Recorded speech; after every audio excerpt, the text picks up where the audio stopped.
Ladies and gentlemen, Seahawks fans of all ages, welcome back to the 12 Talk podcast. A little bit later than usual. Mitch and I have had some engagements elsewhere, me with work and him with personal stuff. So we've had to delay this pod. And unfortunately, our special guest, we've had to delay for 2 pods. So we had to get this done because I'm so excited to talk to him. You may notice that it is just me at this intro part. Now, don't worry, it's not just me or pod. I have 2 fantastic guests. But before I go any further, I just want to say thanks to everyone for joining in. If you would be so kind and you haven't already, if you want to hit like, subscribe, hit the notification bell, it helps us out. It helps us reach more and more 12s. And if you do want to talk to 12s at any time of the day from all over the world, join our Discord.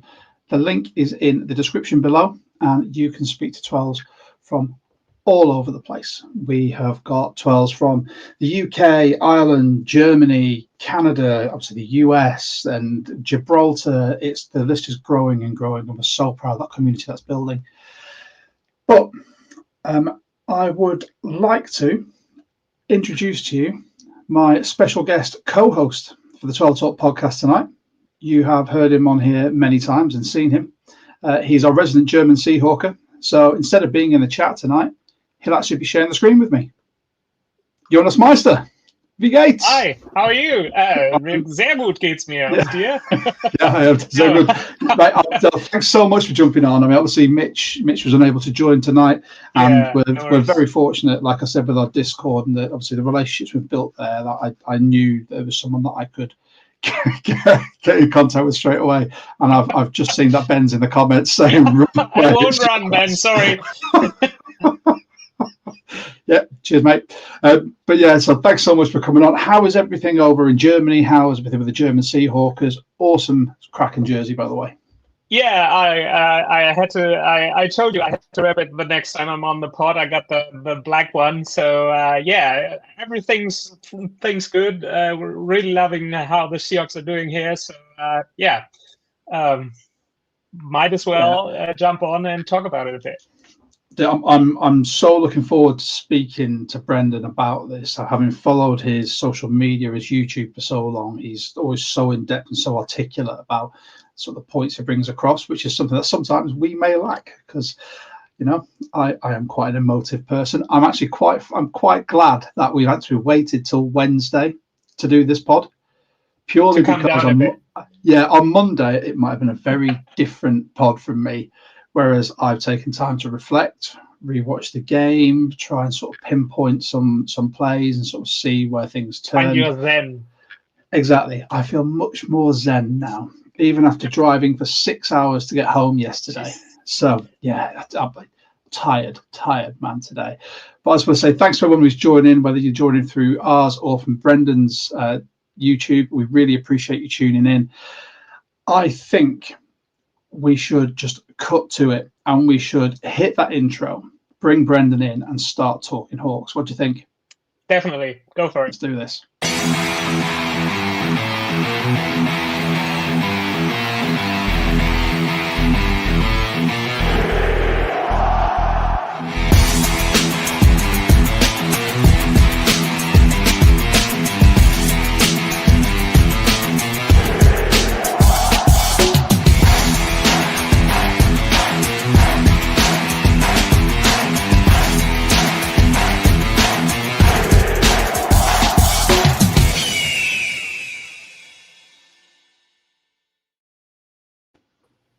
Here he is, the man, our main guest, Brendan Nelson. Brendan, thank you so much for coming on.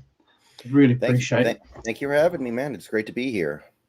Thanks so much for your patience as well. As I said earlier, we tried to get you on an earlier pod and everything went wrong. And then this week, things happened. So it had to be done because I am so intrigued to hear your points of view on this game and where we are as a team so far this season. And I know all of our viewers will be as well.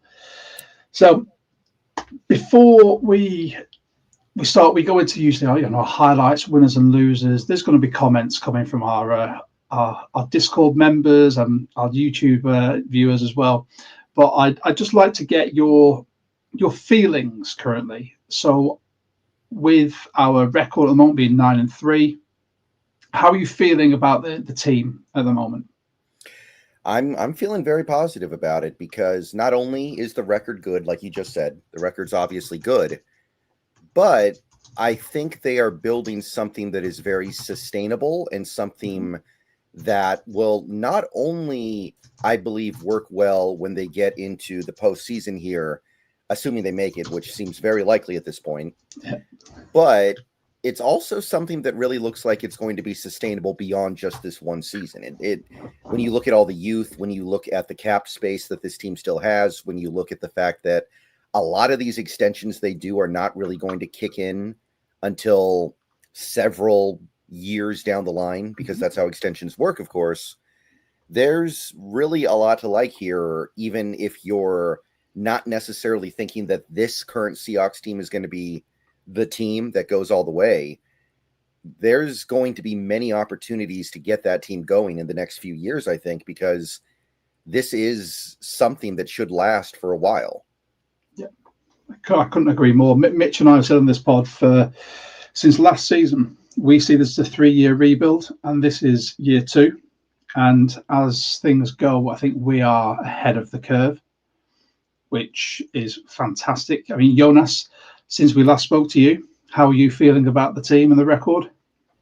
Yeah, like I told you, I've been writing in the Discord and in our watch parties. I'll feel the same as Brandon does. It's they're on a really good track, especially looking at the past couple of weeks, how the team has grown. We're gonna get into the nitty-gritty bit, but especially the leadership from Mike McDonald and seeing the chances John Schneider took on free agents like DeMarcus Lawrence and signing Ernest Jones to an extension because Ernest wanted to be here.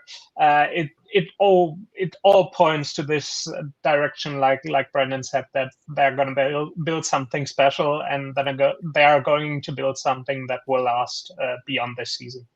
Yeah, sustainability is something that you cry out for. I mean, you've got some teams that have shot without being too crude, shot their load really early. You know, you look at Tampa Bay, who had the Brady thing, and then they won the Super Bowl, but that wasn't sustainable. They're now in a bit of a retool with Baker, and I'm just hoping now that with Darnold at the helm, with the coaching staff, with the defense that we're building, with the exceptionally young core of players we've got, that's something that we can keep together for 3, 4, 5 years going forward. And Mike Mack will be able to really put a stamp on this team. So, gentlemen, for anyone who is new to this pod, we like to, obviously, analytics are absolutely fine, but as fans, we can all be quite emotive, and we all have our set plays. You'll see a lot of them that either are, they're shown everywhere, but sometimes we pick out ones that we think deserve the spotlight. Sometimes they're ones that you will have seen a lot, but we like to talk about them anyway. So with that, let's go into our highlights. Now, our highlights are they're picked individually. We try not to get any input from other people. It's purely what really floated our boats during these games. And as always, as typical British gents on this pod, we will start with our special guest. Brendan, what was your first highlight, sir? I think that it simply has to be the first Ernest Jones interception, because that was at a point in the game where it could have gone either way. It was 3-0. Minnesota had the ball, goal to go. And at that point, we didn't totally know what we had. The offense did not look very good. They had just turned the ball over. Brian Flores was in his bag I know he hasn't had as good a year as he did last year, but he had a very, very good game on Sunday, I think. And there was still some room for something very surprising to happen in that game. But when that play happens, it kind of almost felt like the game was over, because Minnesota was not going to get a better chance to score. And when this team is in a position where when they get up by even a margin as relatively small as 10 points, it really kind of feels like the game is over, because they're playing a third string quarterback and they're at home. So I think that has to be the most important play of this game, no matter how you slice it. Yeah, and it was so nice to see him get in the end zone, wasn't it? I mean, the whole sort of the passage of play, the pressure from D-Law has just been outstanding, and that is what caused it. I mean, we've had occasions this season where we've had interceptions or sacks caused by pressure from, say, Spoon or Big Cat, but D-Law has just been ever present.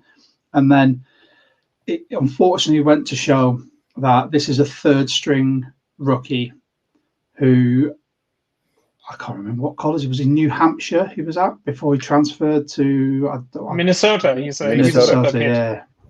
There you go. I'm pretty sure the Vikings asked for him to come to the combine or something. I was listening with half an ear, but he just threw up a complete panic ball. Ernest Jones capitalized, and yeah, it was a fantastic play to see for a man who is really showing that he is an elite inside linebacker in this league as well. Yeah, and the thing to keep in mind is when we got Ernest Jones about a year ago, a little more than a year ago in that trade, even the people that liked him said that his big weakness is he's not good in coverage. He's not a good cover linebacker. And I'm not saying that he's a great cover linebacker, but one thing we've really seen this year is how good awareness he has of landmarks when he's in his zone drops, and just his general understanding of where he needs to be relative to the play is really good. And it does overcome some of those limitations that he might have athletically as a cover player. This is something that doesn't happen very often. He's got 5 interceptions this year. There have been 3 inside linebackers to reach 5 interceptions in a season this century. Just to give you an idea of how hard it is, I remember 18 years ago, Lofa Tatupu, great Seahawks inside linebacker, had 3 interceptions in one game. Against the Eagles, wasn't it? Yes, it was. And he did not get to 5 interceptions that year. So it's very rare that this happens. So it's really cool because, again, this was supposed to be the problem with Ernest Jones, and he has been about the furthest thing from a problem in that area. So really, really cool stuff there.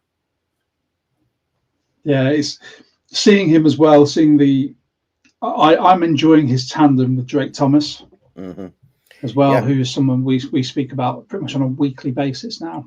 And yeah, I always anticipated it being more a Drake Thomas being the shorter, quicker coverage, sideline to sideline linebacker, with EJ actually hitting the holes and putting the pressure on. But it seems to have, they've swapped those roles around. And EJ, like I said, he's got 5 interceptions. He's tied second in the NFL for interceptions, and he's got 0.5 sacks. Whereas you look at Drake Thomas and the constant pressure he's putting on a quarterback and an O-line, I think it's just fantastic to see. And that's just Mike Mack, who we'll talk about more later, just working his magic. Jonas, what was your first highlight, my friend? My highlight, actually, it's a long-running theme, and I'm happy that I get to pick it up. So it's actually the Rick Woolen interception and the story behind the Rick Woolen interception. So generally speaking about Rick, he has been playing much better since his concussion, which he went out for a couple of games. First of all, I know you got to be a bit of a bee in your bonnet about him getting silly penalties. So I looked it up, and he has 1 penalty since week 4 in Arizona. It was a taunting penalty where he stood over I don't know if it was Deebo Samuel in the Commanders game. So he hasn't had a penalty since. And to get into the play, it's like he was in really good coverage, and he was actually making up for his coach, because Mike actually said that it was his responsibility. He made the wrong call, and he said, bad call by me, great call by them, and a better play by Rick. So he's taking responsibility for it. So it was really good coverage. He kind of undercut the route a bit. It reminded me of his pick 6 against the Lions. The Lions, his rookie. Yeah, it was pretty much the same. And then, yeah, we get to the ball security thing, and actually, I think Reek has a really good sense of humor, as does Mike, because he posted on X, I think. He posted that he thought he was running back number 1, and he clarified afterwards. So he wrote that he's most definitely gonna go down in close games, but he's still got this bit of wide receiver in him. So he wanted to try, and yeah. So and because of that, like, Mike saw it, and he said he was yelling to him from the sideline, "Ball security!" immediately, because Reed was having the ball at his hand and kept floating it around. And Mike actually said anybody else in the stadium was yelling it too. And after that, he said, "Yeah, come on, man! Such a great play. It was a phenomenal play." And then until he caught it, and then it was a bad play. So yeah, so they're really going for it, and Mike takes responsibility. Reed knows what he did wrong. It wasn't close at this point, so it really didn't matter. But the thing is, which shows for me, yes, he still shows inconsistency. He can be a bit careless. What one thing that bugs you the most, probably. He got the French say kind of a laissez-faire attitude. So he lets the things flow. He seems very relaxed, and I think it's his personality. And if you want to change this personality by putting in a role that he isn't, I think that it can be a detriment to the team. So I think it would be unwise to try to change him and still build on his strength, which the coaches actually are doing, and it shows that he's playing much better since he got concussed. And yeah, so which leads into your end. No, but do you know what? I think I spend enough time every week talking about Reek Woolen, and as we've got Brendan on the pod, I would like to get his impartial take as someone who's not been on the pod before. Brendan, what's your opinion on Reek? Before I give mine. I think there's a little bit. I think the frustration with Reek stems from this sense that I don't know how much he really. I think there's a sense that he doesn't love football the way some other players do. Like, this is something that he does, and he's very good at it. I think there's a sense that he's not getting everything he can out of his talent that he could. Like, there's a lack of commitment to getting better in some areas that you don't see from a guy like Devin Witherspoon. That's a guy who loves football. That's a guy who has dedicated his life to football. And you don't get that sense with Woolen. And sometimes I think you get the sense that he still wishes he was a wide receiver, because remember, he was a wide receiver for most of his football career, and that he converted to cornerback kind of on a whim. So I think there's some frustration from that. I think if you look at it objectively, he's always been a really excellent player in coverage. His coverage metrics are pretty much always about as good as they get. His ball production is unheard of, and he's doing a lot of good things for this team. But I understand the frustration. I understand the concern. I think that there is some fear about what happens after you give him the big contract.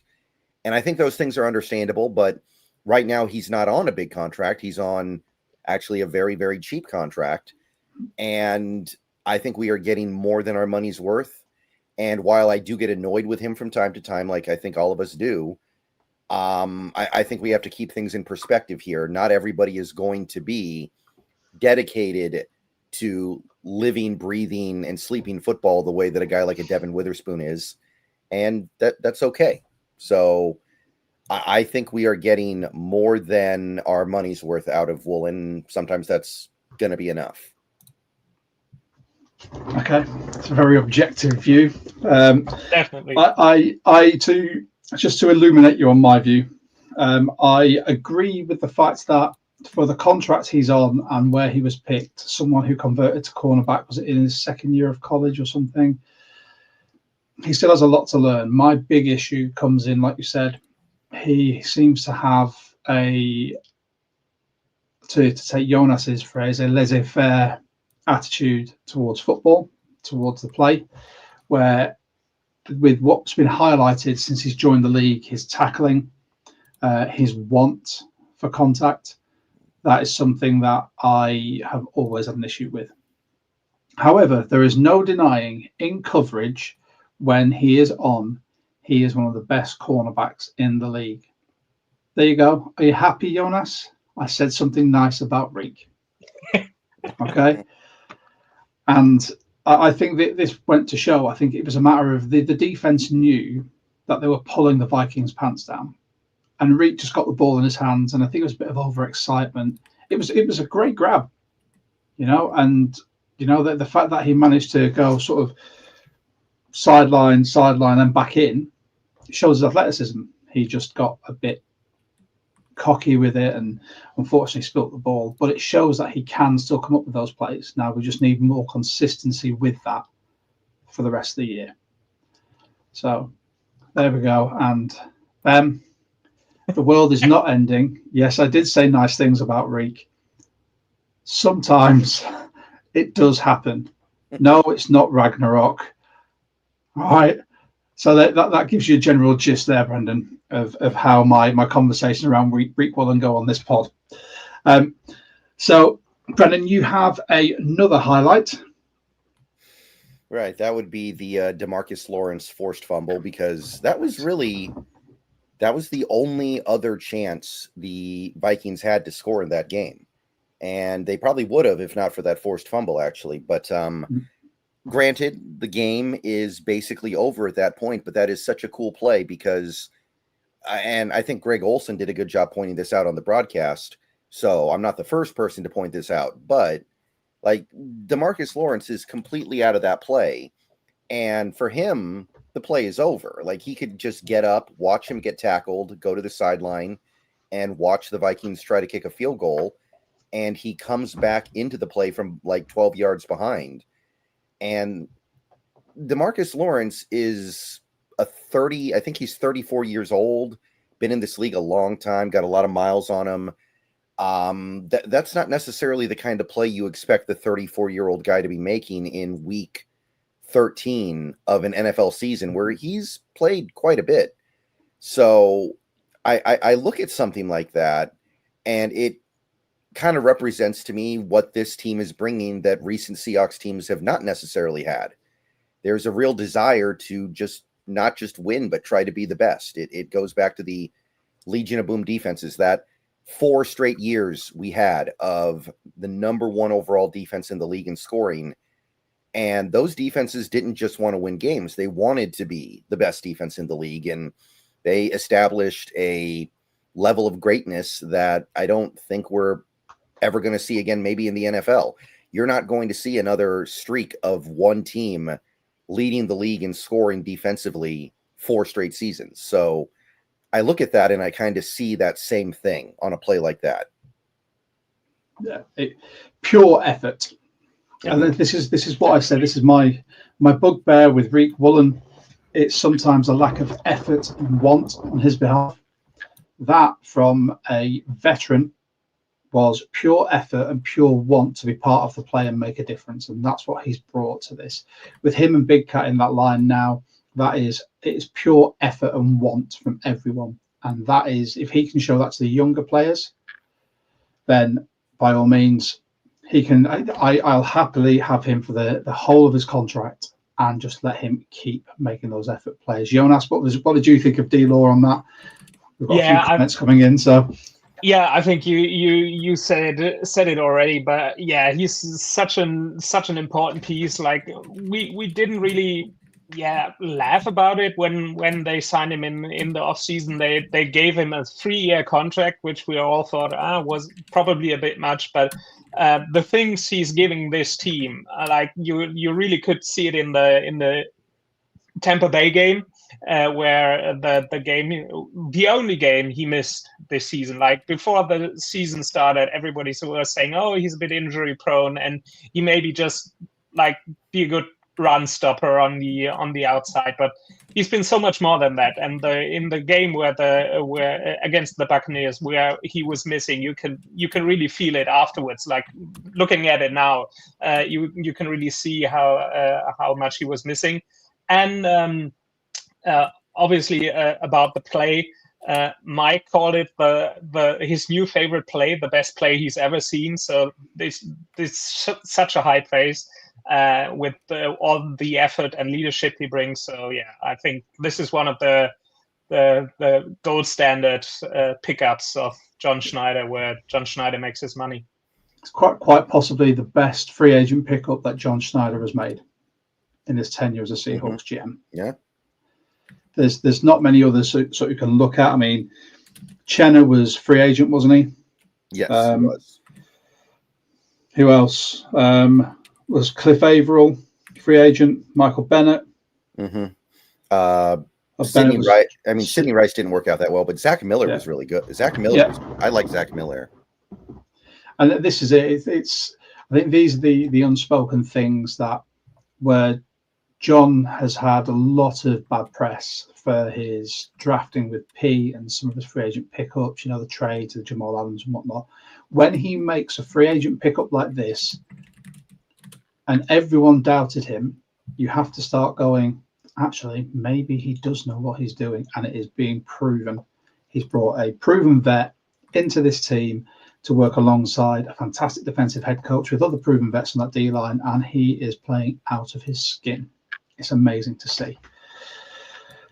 I had my final highlight. So our final highlight here, I had Kobe Bryant's interception. Mm-hmm. Because in our Discord, on our watch party, Kobe had missed 2. Mm-hmm. And I said, he's going to get one tonight. And there was a few, oh, yeah, okay. And I said, no, honestly, he's around the ball. He's doing what Kobe does. He manages to find where that ball is and something will come of it. And lo and behold, it did. So what was it? 1st and 10. There was 1:04 left in the third. The Vikings threw it from, I believe they're 47. I've got the 47, and it was picked off on the Seahawks 21-yard line. Mm-hmm. That is, Kobe Bryant he bet on himself this year when it came to his extension, didn't extend early, and now he's playing himself into a big contract, either with us or with another team. And that's what scares me. If it's with another team, I quite like the safety group we've got. I don't know how you guys feel about that safety group, but for me, I think it's going to be one of the best in the league. Yeah, I think the thing to keep in mind is Seattle is going to have a lot of cap space, and it seems like they've already kind of decided they're not going to keep Woolen because there's been a lot of buzz around the fact that we don't see him as a good fit for this defense. Doesn't seem like we're that interested in keeping Ken Walker around, although I think that could change because he's playing better this year, and he's also held up this year. But I still am not convinced that he's going to stick around. And when you take those 2 guys out, in terms of guys that need to be extended right this very second, you've got Rashid Shaheed probably, and that's about it, because Cross, JSN, Witherspoon, those guys, their extensions kick in a year or 2 down the line. You don't really have to worry about that much, even if you extend them now. So there is plenty of money to keep Kobe around, even if he wants a bigger contract than we were initially thinking about giving him. And safety contracts are hard.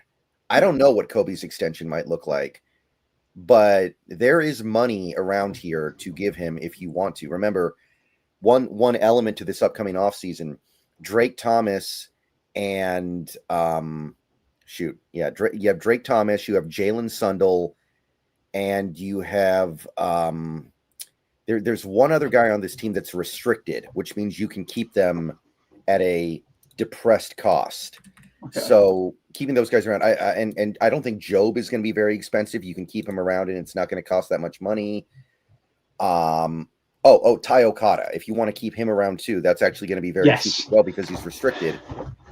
So there's going to be money to play with for sure. So I actually think Kobe will stick because we've already shown that we want to keep him more than a guy like Walker or Woolen. I like it. What do you think, Jonas?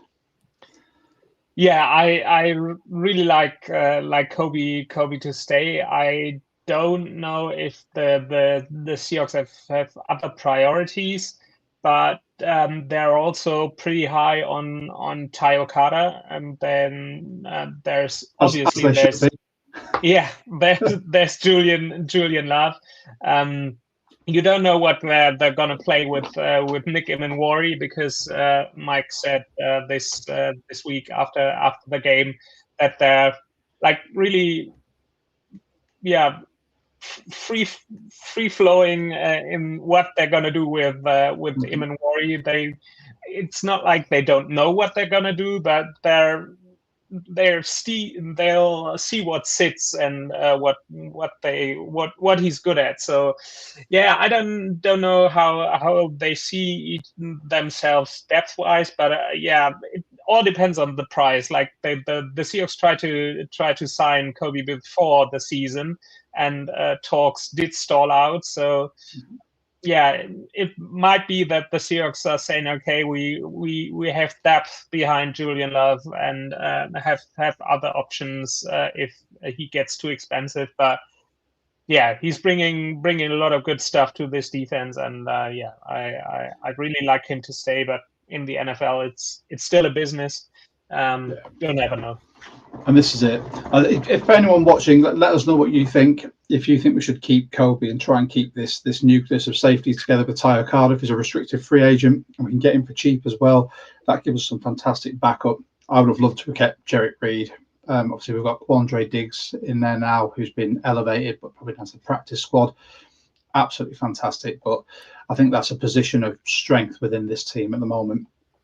So with that, they were our highlights.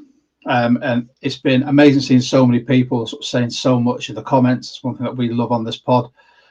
One thing that we also love to do is pick winners and losers from a game. Now, again, winners can be a winner on the stat sheet, a winner for a play, a winner for what they've brought to the game, and a loser, you can take that however you want. But we all pick. Our guests pick more than us. And as is customary, our guest is going to start with his first winner. Yeah, well, this correlates pretty strongly to my highlight plays, of course. But you've got DeMarcus Lawrence.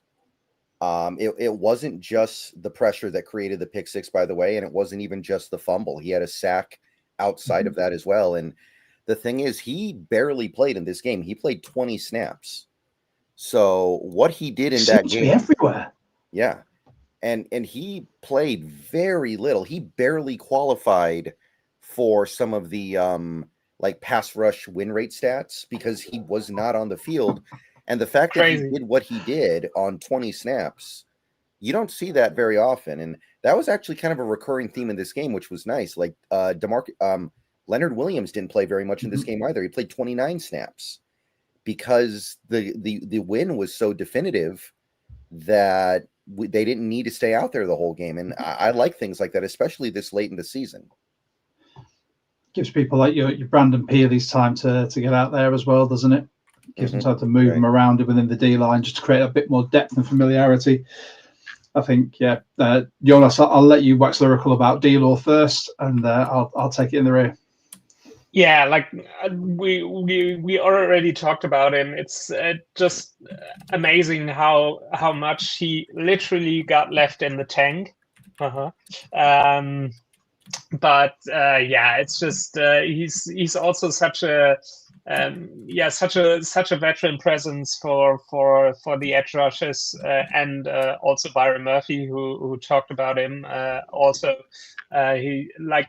For Byron, it's Leo and Jaron Reed are his like big brothers on the team, mentors. But going to D-Law for advice, and he's for like Boye Mafe and Derek Hall. He will be such a good leader and mentor, like Cooper Cup is for JSN, and it's so valuable to have such veterans on your team. And it's really good. I also looked it up that he's still on the team for 2 more years, so through the 2027 season. So I think he's gonna lead the way there. Yeah, it is. It's great to have him in. I mean, we've said it before. I don't want to blow too much smoke up D-Law, because I think everyone's doing that at the moment. But he's just become an invaluable piece to this Mike Mack defense, this defensive front. Jonas, your winner. Yeah, the special teams, like Amy likes to say Jay Harbaugh gets another week. Because the special teams, like in a whole, were a really big part of this game, to spearheaded by Jason Myers, who went. Who kicked 4 out of 4 field goals, 2 beyond 50 yards, a 54 and a 56-yarder, 2 extra points. So he contributed 14 out of 26 points, which is really, really important. Michael Dixon, 4 punts, above 50 yards average, 1 inside the 20, 1 inside the 5, which was really important to give the Vikings some I'd like to say awful field position, and which contributed as well was the kick return game, like we saw against the Titans. It obviously didn't match up with the DK return for a TD, and Darian Kendrick whiffed on that play and missed the deciding tackle and got cut. And the longest return they allowed was 29 yards during the game. And it's Greg Olsen. We all tend to some of us love him, some of us don't.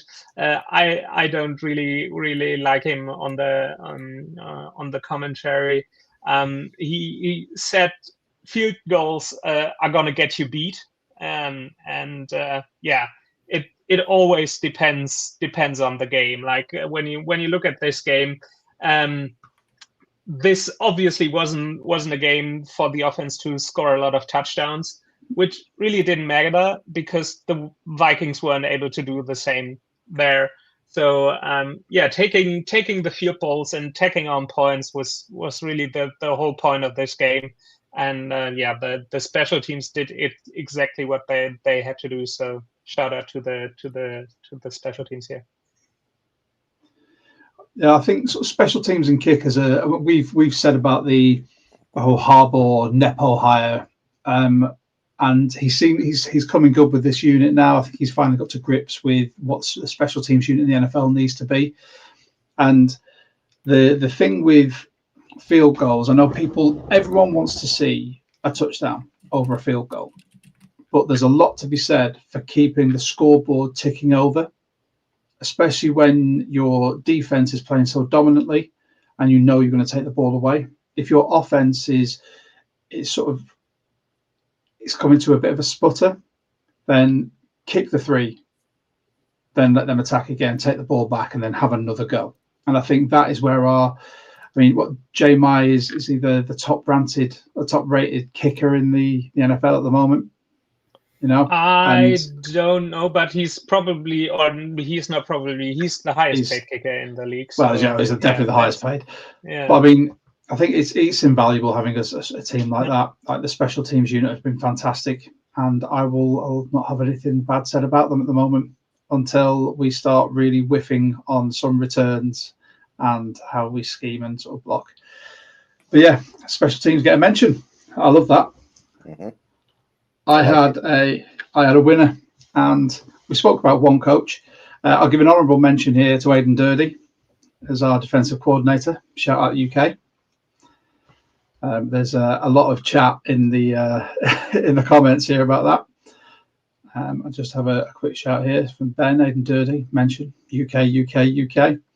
And there was another one about someone thinking that Dirty may be the first British head coach in the NFL, but that's not who I'm talking about. But go on, what were you going to say there, Brendan? Do you think that's accurate?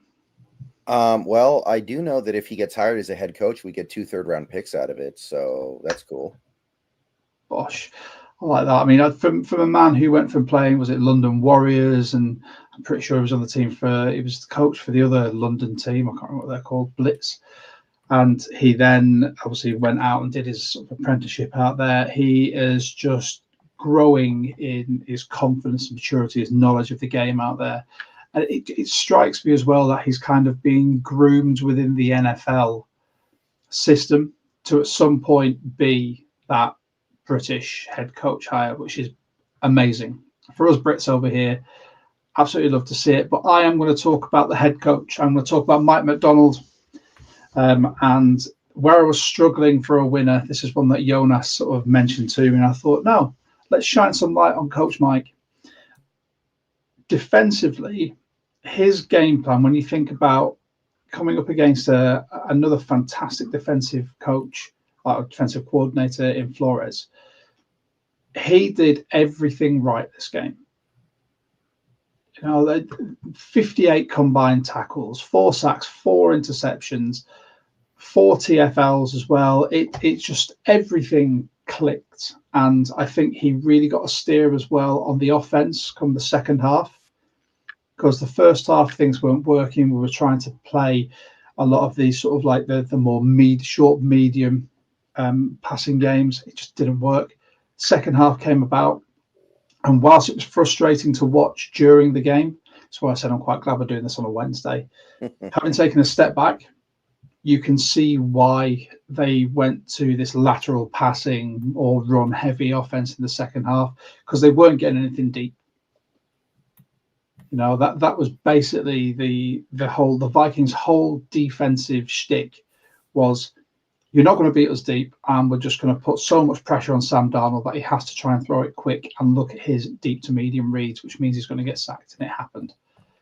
So in the second half, when Mike Mack and Kent Kubiak had that chat, I think Mike Mack has steered it well. I've just seen clips of his most recent coach Mike Macdonald show as well, talking about other coaches who don't necessarily have a game plan. They just pick fancy plays that worked well against a couple of teams. Don't know who he was talking about there. I think Mike Macdonald is doing a fantastic job steering the ship on a game where the offense was spluttering and stuttering. He had everything about him to say, this is going to be a defensive game. Let's just take the ball away from them. Let's cause this rookie QB absolute nightmares, because he is probably going to be having fits about, some of these Seahawks D linemen barreling down on them, sort of PTSD type thing. If he sees a picture of Leonard Williams, he's going to be sort of twitching. I think he played a fantastic game, and he just was so lucky to have him when you look at the other head coaches that are out there. I'll leave that with you guys. Like, if I've said enough about Coach Mike. What are your thoughts? Yeah, I do think that you're right in that there was an understanding that, number one, the Vikings offense is not a threat in this game, so we don't necessarily need to think about we don't need to score 30 points to win this game. We don't need to score, honestly, we didn't even need to score 20. We did, but we didn't need to. So therefore, we're not going to overextend ourselves, because when you do that, you crank up the variance a little bit. The variance goes up a little bit, and you want to avoid that. And I think it also kind of, this is one thing that I've been talking about a lot on my channel recently about the offense, because there's been some concern from the fan base about this offense over the last month. But what I see is an offense that is not as explosive. It doesn't score as fast, But I actually think this offense is more sustainable. It's more repeatable. It's going to be more dependable in December and January. Mhm. And also, it's more in line with what Kubiak wants to do. And that means slowing things down a little bit. That means running the ball more, because we are running the ball better this month than we did in the first 2 months. And I think that means fewer big plays. And I think we have to live with that. And I think that it is a reasonable trade-off. So I like the fact that we are leaning into that, especially in a game like that one. Yeah. Jonas, what do you think?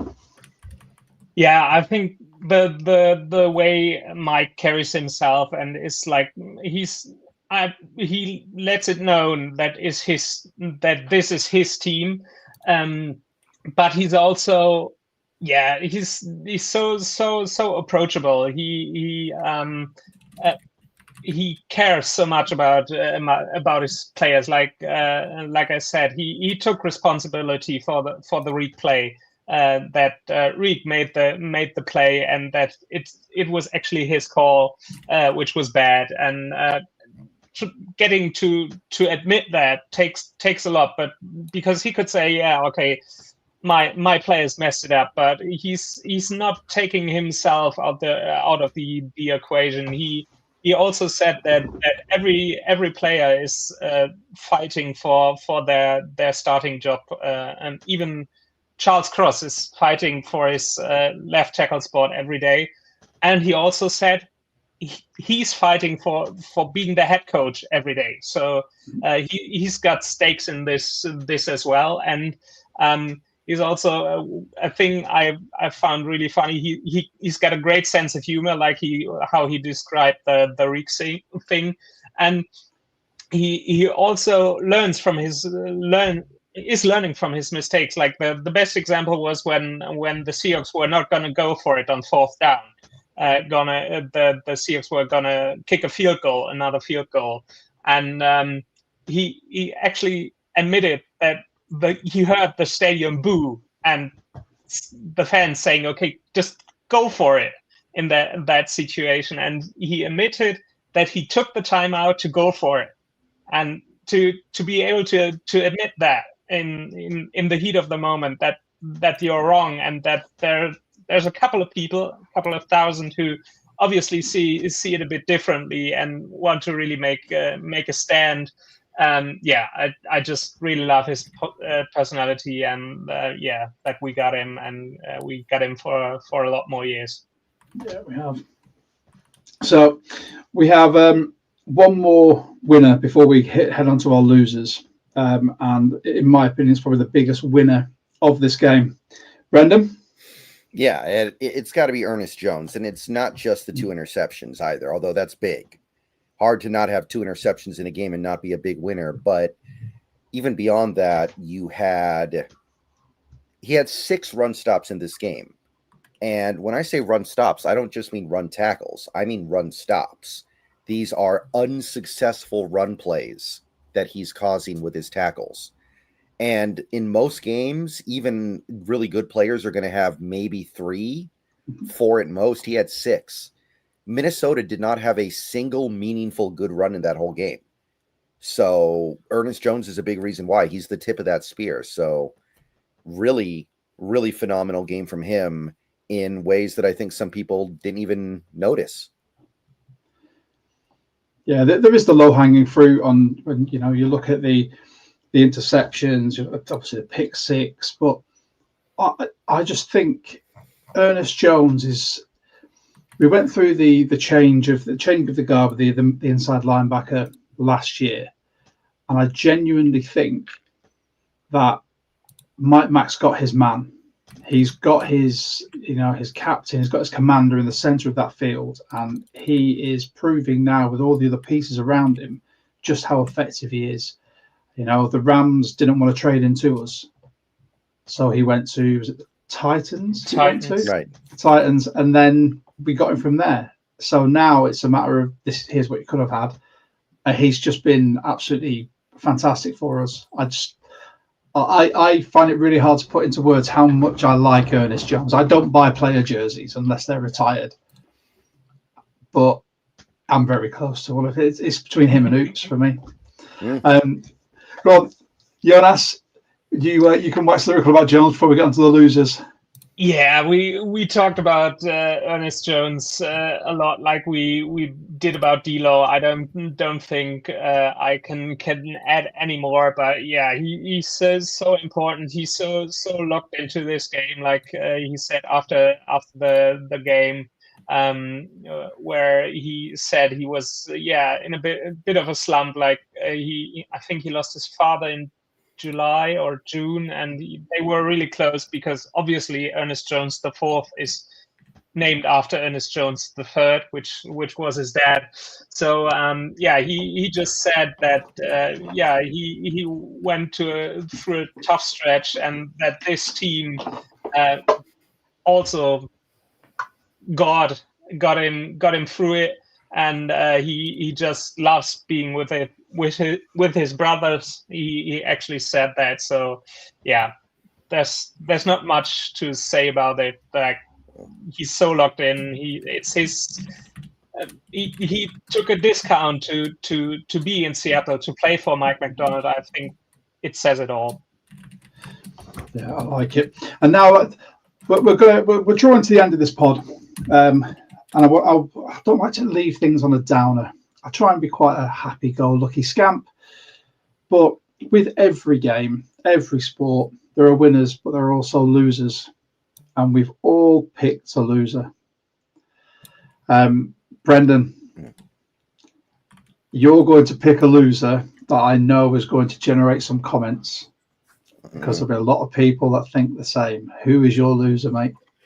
Well, if for no other reason than that the entire fan base has really turned against him, I regardless of anything else, like that kind of makes you a loser, right? We're talking about Anthony Bradford here, and I want to be clear about something. Part of the problem with Anthony Bradford is that he's not playing particularly well, but there's the other problem is when he makes mistakes, when he does things that are bad, it looks so egregious. It's very in your face. And there are other players on this team that make mistakes, right? Like Gray Zabel makes mistakes. Oluwatimi makes mistakes. Byron Murphy makes mistakes, but their mistakes look a little more normal. They're a little more subtle. Sometimes you don't even notice them unless you're really looking for it and you have to rewatch it. But Anthony Bradford, when he makes a mistake, he's jumping out of the TV into your lap because it's so there. And I think that's as big a problem as anything else. So I'm not here to say that he's as bad as some people are perceiving him to be. I don't think that he is. I do think that he is bad. I do think this is a problem. And I made a video earlier today on YouTube, and I made another one on Bleacher Report talking about what could be done about Anthony Bradford right now. I don't think there's much you can do, but it's very frustrating because the guy is extremely talented. The guy's very talented. His RAS scores are off the charts. He is one of the most athletic 340-pound guys you're ever going to find. But it's just not coming together, and I think this year is going to be the last straw. Yeah. Jonas, go on before I hit the ground running with my rant.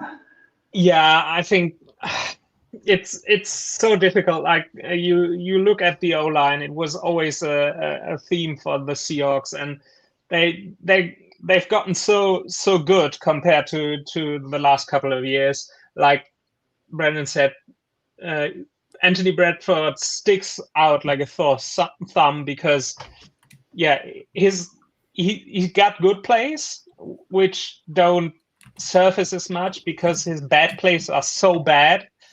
Like you saw, the play I got in mind was where he, I think he was the pulling guard to the left,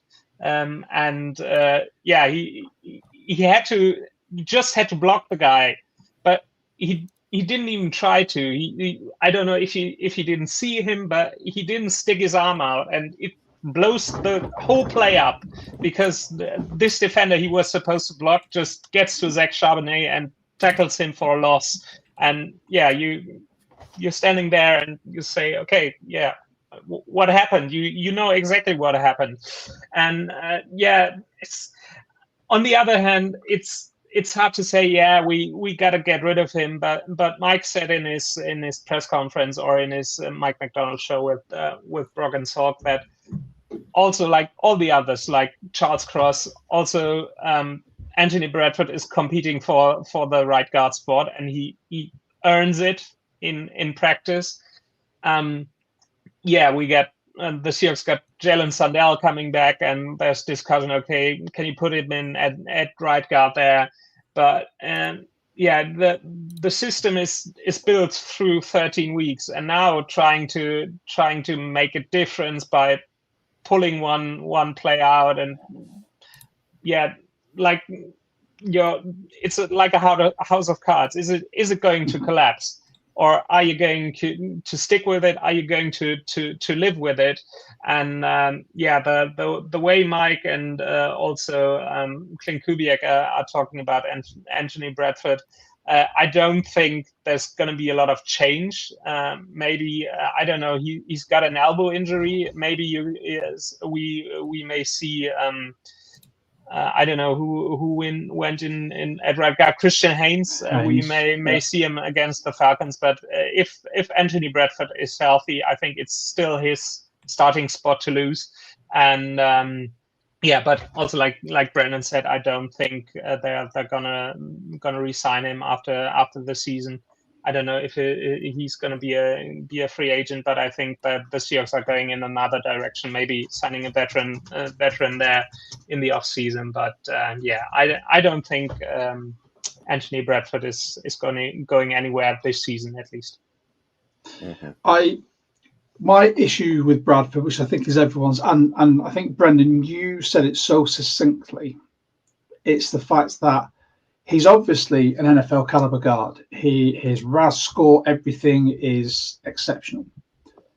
My issue with him is, and like you said, it's I can't even call them highlight. The low light worthy plays are so distinctive that when he makes them, they are picked up by everybody. So that pulling play where he turned into the guard version of a Tyrannosaurus Rex, where he forgot he had arms to at least put out nothing. There's been plays where I'm honestly starting to worry and wonder if he needs to wear sports glasses, because there are so many plays where he just doesn't seem to pick something up in his periphery, or he just can't see anyone coming on a stunt. He just doesn't seem to have the attention span to do it. You also see a man that big getting marched back sort of 6 yards into a QB's lap. And, you know, I'm not about for you know, body shaming or anything like that. But if you look at him from the start of the season to now, and we shared a picture of this in our Discord during the game, he has packed on significant bad weight, and it's all around the midriff. And I don't care what anyone says as an ex-sportsman, if that's where you're carrying your weight, that isn't healthy weight, which is going to make you slower, more cumbersome, and it's going to affect your fast twitch ability. And I think that is another thing. And I'd love to get to the bottom of it and find out what it is. But there's got to be a right guard competition coming up soon. He can't carry on this way, because when you look at every bad play or every time that Darnold has got pressure on him, the majority of the time it's coming through that right guard spot. And so right guards are easy to find. Mm-hmm. They're all over the place. Yeah, that's the issue. But I think this is where you'll probably find Sundell, because they're really high on him and they want the athleticism there. I think there's going to be a high chance of him going, and we may even see some more Christian Haynes. You know, I wouldn't be opposed to it, because if it's going to give Darnold that bit more confidence to sit in the pocket and throw, then I would be all for it. Right, that's your loser, Jonas. Let's get through your loser, then mine, before we wrap this up? I actually, Ben wrote into the chat that it's all going to be the same loser ? No, it's not, because we picked different losers. So I'm going for a loser, which leads me into a bit of another topic.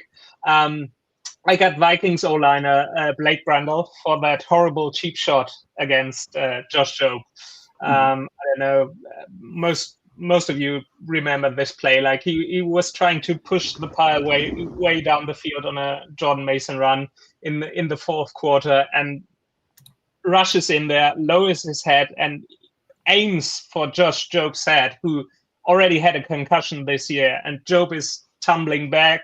He goes into. He's not in the concussion protocol, luckily. So, but he has to be checked out. But obviously you have the cheap shot by Brandel. He gets flagged for it. But the thing I think makes him a loser, and gets a winner out of the Seahawks, is the chase down from Brandon Peely, who was trying to tackle the running back, and he sees the hit and immediately sucker punches Brandel, like standing up. I wouldn't even call it a sucker punch.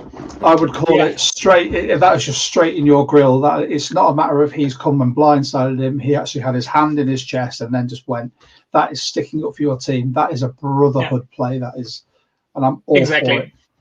Exactly. That's what I love about this team, and what leads me into it. Like, Peely immediately stood up for Jobe and saw that his brother was getting hurt, and seeing how close this team is gives me so much confidence. Like, we're going to lead back to Ernest Jones, because I think it was Michael Sean Dugar he talked to last year about protecting his teammates after, I think it was a cheap shot on Spoon.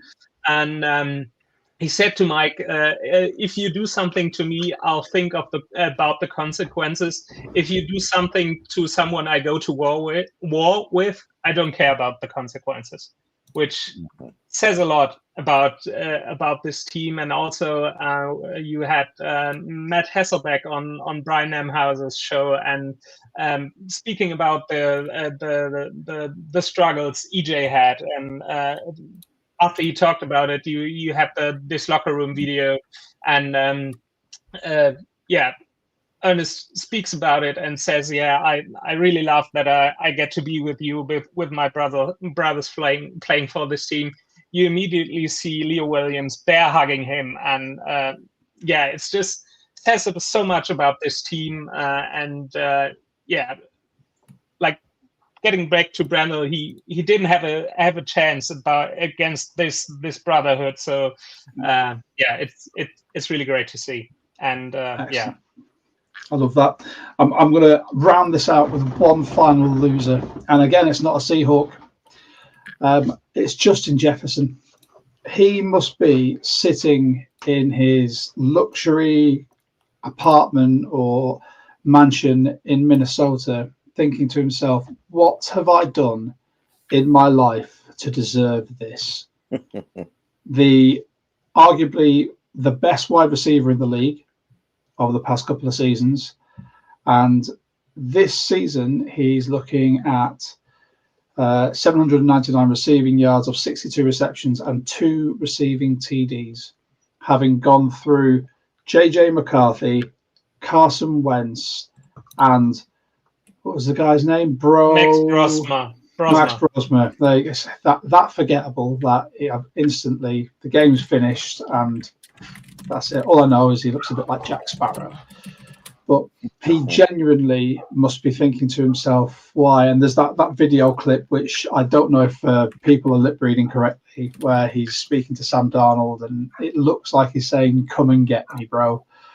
But he is obviously not happy with what's happened there. I think the Vikings have got a lot to answer for with their QB room, overdrafting JJ McCarthy, which is something that Mitch pointed out in our pre-draft pods, where he said he's going to go high in this draft because of the lack of QB talent, but he's not worth it, and it's shown. So for me, Justin Jefferson, you're better than that, mate. I think you. It might be time to get up out of Dodge. Now Minnesota's going to get Mac Jones this offseason. I think I'm feeling it. Oh, do you think there's going to be a push to get Daniel Jones back? That could happen too, but Daniel's probably going to cost a lot of money. Mac is going to be at least manageable. And Minnesota actually has some cap problems next year. They're giving all that money to Jonathan Allen.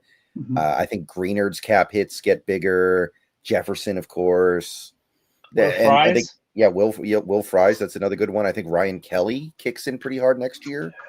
So they, I think Darisaw's contract is going to balloon up soon here too. So I think it's going to be Mac Jones. I'm feeling it. Oh, also, I'm going to timestamp that. Yeah, you have the connection towards Shanahan as well with KOC. So I think there's some connection there as well. I agree with Brendan.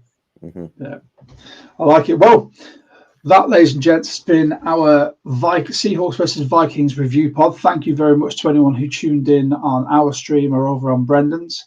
Brendan, for our stream's purposes, do you want to tell everyone where they can find you? Sure. So I'm Seahawks Brendan Nelson on YouTube. That is where I post most of my content. Seahawks Brendan Nelson.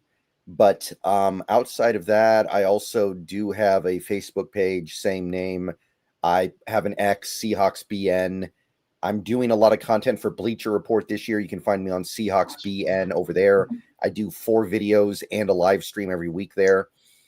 I also am on TikTok now as well. I've started posting over there a little bit. And I'm on Twitch. I'm on Kick as well. So I'm all over the place. But Seahawks Brendan Nelson is typically where you can find me. Holy cow, I thought that we got around when it came to social media. Wow. And for anyone who's joining this through Brendan's stream, we are the 12 Talk podcast. So we're the UK Seahawkers official podcast. We have been very fortunate to have a German Seahawker, and our friend Jonas over there, join us. You can find us on YouTube, Spotify, all of the social media bits at 12 Talk Pod. We're on X, TikTok, Facebook and Instagram. We like to get 12s on to talk about games, do reviews and everything in the off season. And this has been another fantastic one. Jonas, anything you want to shout out for the German Seahawkers whilst you're on? No, not a lot. We actually got our 10-year anniversary coming up next year, which we're planning. But right now it's just having a lot of watch parties here, a really good community as well, and just really looking forward to a great season. That reminds me, you can join our Discord. The link is down below in the description on the 12 Talk video. We've got 12s from all over the world, and you can join us talking about Seahawks. We've got Seahawks podcasters, we've got journalists, we've got just fans, and it's a fantastic place to be part of a watch party as well. Well, gentlemen, this has been an absolute pleasure. I cannot wait to rewatch this. I'm going to get everything clipped up, and it'll be out on all of our social medias. But Brendan, we like to try and finish with a "Go Hawks" in unison. Are you with us on this? Because we've only done it once. All right, I'm up for it. All right, I'm going to count us down from 3, and we'll go after 1. So ready, guys? Thank you to everyone who's joined. Please make sure you like, subscribe. Share these videos with whoever you can, from our stream, from Brendan's stream. We really appreciate it. But 3, 2, 1. Go Hawks! Close. That was so close. I'm really